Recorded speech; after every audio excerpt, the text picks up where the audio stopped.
magaganap ang isang natatanging Journalympics na magpapatagisan ng galing, husay, at talento.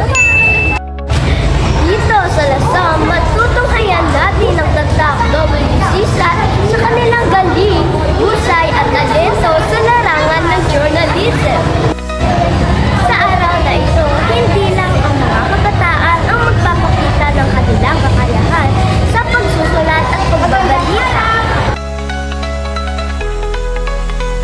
Ang bawat kalahok dito ay nagsusulong ng tamang impormasyon, nagsisilbing modelo ng integridad at nagpapakita ng malasakit sa komunidad.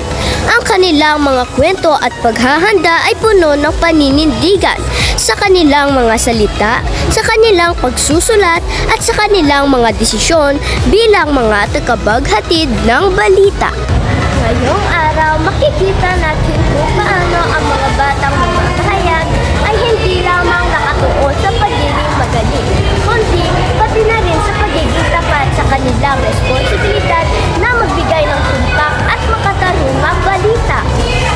Dito sa Lasam, Cagayan, ang journalism contest ay isang mahalagang pagkakataon para sa mga kabataan at mamamahayag na patunayan ang kanilang kahusayan sa iba't ibang aspeto ng pamamahayag. Kaya't mga kablog, sana'y na-inspire kayo sa mga nangyayari dito sa Western Cagayan School of Arts and Trades. Hanggang sa muli, paalam! Agyaman na talbig alasam!